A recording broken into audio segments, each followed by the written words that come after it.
Hello guys and welcome to manual education. So this video is very important for all the MBA aspirants जो कि 2024-25 में various MBA entrance को target कर रहे हैं। Guys as well no कि आपके 2024 में सबसे बड़ा एग्ज़ाम जो आने वाला है वो है कैट का एग्जामिनेशन। सो कैट के एग्जामिनेशन की डेट ऑलरेडी आउट हो चुकी है विच इज़ 24 नवंबर। फिर उसके बाद आएगा आपका एनमैट का एग्ज़ाम फॉर नर्सी मुंजी और उसके बाद आएगा स्नैप का एग्ज़ाम फॉर सिम्बोसिस। तो ये 3 एग्ज़ाम तो आपको लिखने हैं। साथ ही साथ अगर आप 2025 में MBA CET, CMAT या फिर कोई और MBA एंट्रेंस एग्ज़ाम को टारगेट कर रहे हो तो आपको डेफिनेटली वो सारे एग्ज़ाम्स भी लिखने चाहिए। तो आज हम इस वीडियो में बात करने वाले हैं कंप्लीट टाइमलाइन और कंप्लीट प्रिपरेशंस के बारे में, और वो भी आपके सेल्फ स्टडी के थ्रू कि सेल्फ स्टडी के थ्रू आप इन सारे एग्ज़ाम्स को कैसे टारगेट कर सकते हो, कौन से रिसोर्सेज आपके पास होने चाहिए, कैसे आप अपनी प्रिपरेशंस को स्ट्रैटेजाइज कर सकते हो। तो ये सारी चीज़ें हम इस वीडियो में कवर करने वाले हैं। So stay tuned with me, बहुत इंपॉर्टेंट वीडियो है और शेयर कर दो ये अपने वीडियो सारे फ्रेंड्स के साथ भी। So let's start with the video, but before that फटाफट सोशल मीडिया हैंडल्स के साथ कनेक्ट हो जाओ। Instagram, Facebook, Telegram, WhatsApp group के साथ भी ज्वाइन हो जाओ, जहाँ पर आपको बहुत सारे अपडेट्स, नोटिफिकेशन, इंसाइट्स मिलने वाले हैं। मैन्युअल एमबीए एंट्रेंस के यूट्यूब चैनल को भी फटाफट सब्सक्राइब कर लो, जहाँ पर आपको बहुत सारे स्ट्रैटेजी वाले वीडियोज़, इन्फॉर्मेटिव वीडियोज़, वर्कशॉप्स मिलने वाले हैं। तो इन सारे सोशल मीडिया हैंडल्स का लिंक आपको डिस्क्रिप्शन बॉक्स में मिलेगा, काइंडली चेक द डिस्क्रिप्शन। तो अगर आपने प्रिपरेशंस करने की सोची है तो सबसे पहले आपको अपनी प्रिपरेशन स्टार्ट करनी है टॉपर्स के पॉडकास्ट देखकर।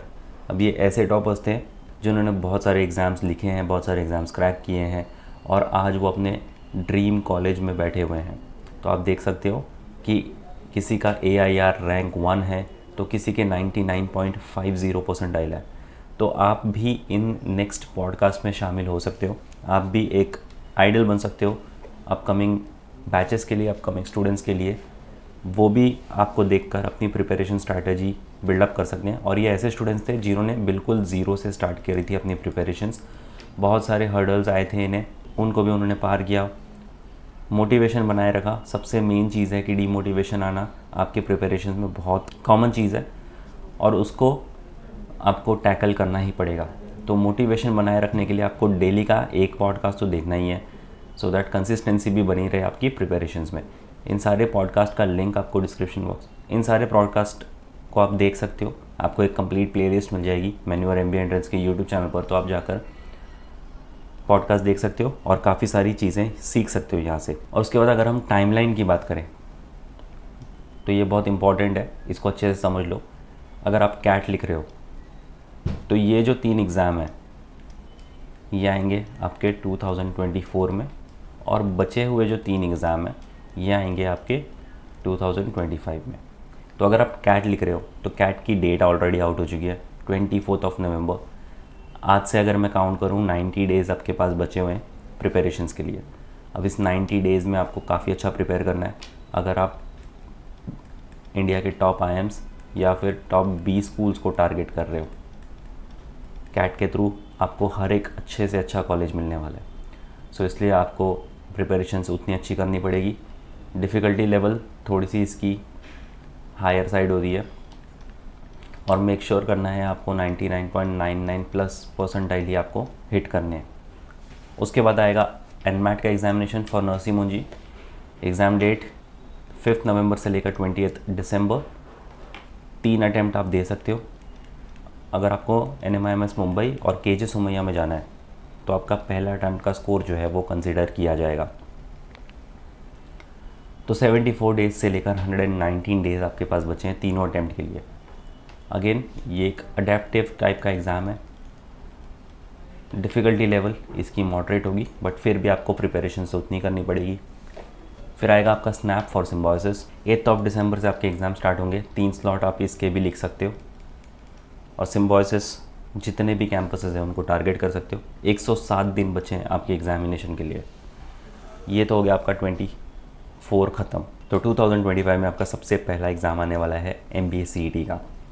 महाराष्ट्र बेस्ड जितने भी कॉलेज हैं आप इन सारे कॉलेजेस को टारगेट कर सकते हो CET के थ्रू। टारगेट हमेशा से आपका होना चाहिए JBIMS, सिम्सरी और जितने भी टॉप 5 कॉलेजेस हैं CET के थ्रू, वही आपके टारगेट होने चाहिए।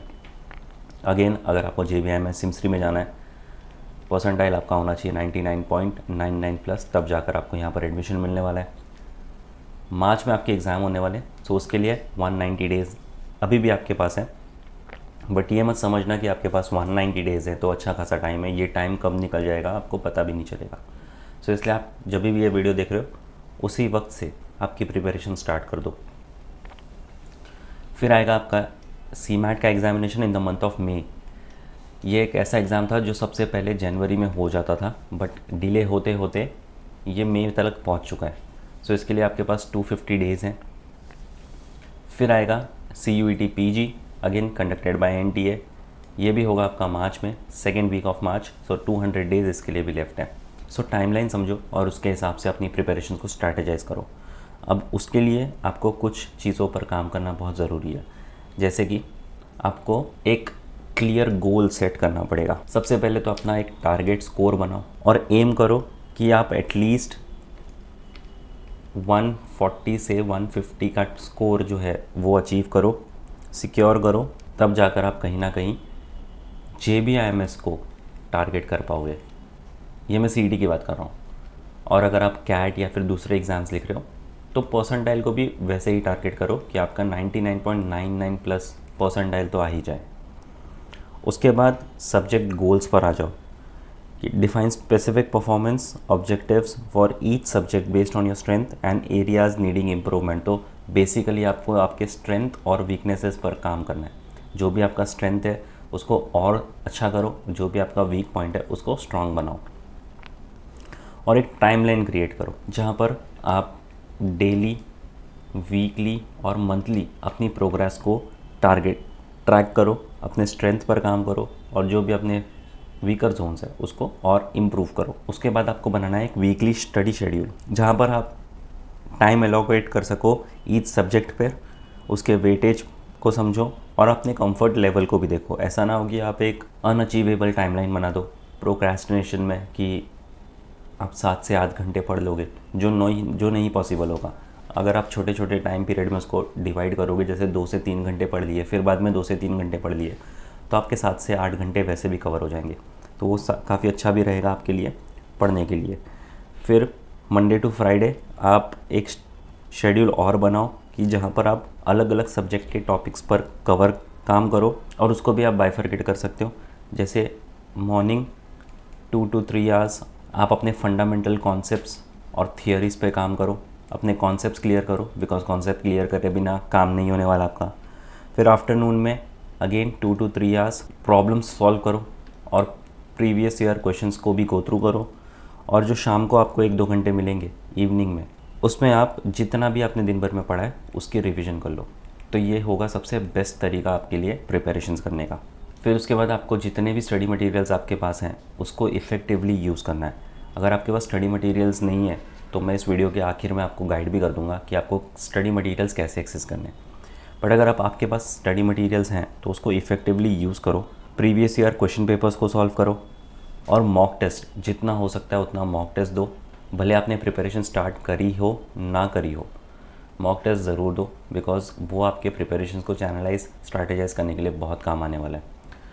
फिर जितने भी आपके की टॉपिक्स हैं उस पर अच्छे से फोकस करो।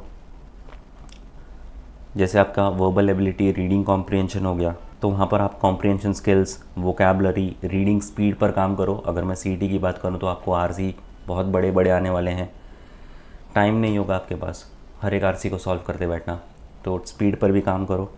फिर कॉन्ट रेगुलर प्रैक्टिस करो, उसके लिए कैलकुलेशंस, बेसिक कैलकुलेशन को इंटैक्ट करो, नंबर थियोरी, डेटा इंटरप्रिटेशन पर काम करो। कैट का DI बहुत हार्ड लेवल का होता है, बहुत टफ लेवल का होता है, तो उस पर काम करना स्टार्ट करो। फिर लॉजिकल रीजनिंग, जहाँ पर आपको डेटा रिप्रेजेंटेशन करना है, एनालाइज करना है, लॉजिकल रीजनिंग स्किल्स आपकी इम्प्रूव करनी है। जनरल अवेयरनेस, अब अगर आप CET लिख रहे हो तो उसमें आपको जनरल अवेयरनेस का कोई सेक्शन नहीं मिलेगा, बट अगर आप दूसरे एग्ज़ाम्स लिख रहे हो जैसे CMAT हो गया या NMAT हो गया, तो वहाँ पर आपको जनरल अवेयरनेस भी है। तो करंट अफेयर्स के साथ अपडेटेड रहो, जो भी स्टैटिक चीज़ें हैं उस पर भी अच्छा खासा काम करो। तो जितने भी की टॉपिक्स हैं उसको नोट डाउन करके रखो और वैसे अपनी प्रिपरेशन को चैनलाइज करो। सबसे इंपॉर्टेंट चीज़ है कि टाइम मैनेजमेंट की स्ट्रैटेजी बनाओ। टॉकिंग अबाउट CET, आपके पास टाइम बिल्कुल नहीं होने वाला, तो टाइम मैनेजमेंट पे तो आपको बहुत ज़्यादा इफेक्टिवली काम करना पड़ेगा, because it is very crucial during both preparation and the examination. जितना टाइम आप प्रिपरेशन में लगाओगे उतना ही टाइम आप एग्जामिनेशन में लगाओगे। तो इसलिए प्रिपरेशन भी जल्दी करो और एग्ज़ाम में भी आपका वही टाइम, वही कंसिस्टेंसी मेंटेन रहे। तो उसके लिए आपको टाइम को अच्छे से डिवाइड करना है, एलोकेट करना है अपना स्टडी टाइम अपने सेक्शन के वेटेज के हिसाब से, सो दैट आप इतना तो इंश्योर करो कि आपकी बैलेंस प्रिपरेशन हो। उसके बाद आपको मॉक टेस्ट जितना हो सकता है उतना प्रैक्टिस करना है। मॉक टेस्ट बहुत इंपॉर्टेंट है गाइस, इसको बिल्कुल कम मत समझना। और जितने भी डिफ़िकल्ट क्वेश्चंस हैं उनको बार बार प्रैक्टिस करो। Learn to skip and revisit difficult question to maximise your time in the exam. तो ऐसा ना हो कि एग्ज़ाम में आप किसी डिफ़िकल्ट क्वेश्चन पर अटक गए तो अटक ही गए, उसको स्किप करके आगे बढ़ने का ट्राई करो और फिर टाइम बचेगा तो आप वापस आकर उसको सॉल्व कर सकते हो। And last but not the least, you have to track your progress. जैसे कि मैंने कहा कि अगर आप डेली बेसिस पर अपने प्रिपरेशंस को रिवाइज कर रहे हो, रिव्यू कर रहे हो, तो वीकली उसका रिव्यू होना चाहिए। Each week review what you have learn and adapt your study schedule to focus on your weaker areas. इससे क्या होगा, आपको अपनी स्ट्रेंथ पता चल जाएगी, वीकनेस पता चल जाएगी। और स्कोर की भी एनालिसिस करो, जितने भी आपने स्कोर दिए हैं मॉक में पूरे हफ्ते में, तो पूरे हफ्ते का स्कोर आप संडे को बैठकर एनालाइज करो कि आपके मंडे को क्या स्कोर थे, ट्यूसडे को क्या स्कोर थे, वेडनेसडे में क्या इंप्रूवमेंट हुआ है, थर्सडे में कितना इंप्रूवमेंट हुआ है। तो ये सारी चीज़ें आपको बहुत काम आएगी आगे चलकर आपके एग्जामिनेशन में। विद दैट सेड, अगर आपके पास स्टडी मटेरियल्स या वीडियो लेक्चर्स या हैंड आउट्स मॉक टेस्ट का एक्सेस नहीं है, allow me to take you to the official website of Manure Education and guide you about the self study resources. Alright, so just head to the official website of Manure Education। यहाँ पर by online पर आ जाओ, MBA पर click करो, full course को checkout कर लो। तो अगर आप कैट या फिर दूसरे नॉन कैट एग्जामिनेशन को टारगेट कर रहे हो, सबसे पहला टैब चेकआउट कर लो। इसमें मिलते हैं 590 वीडियो लेक्चर्स और 102 हैंडआउट्स।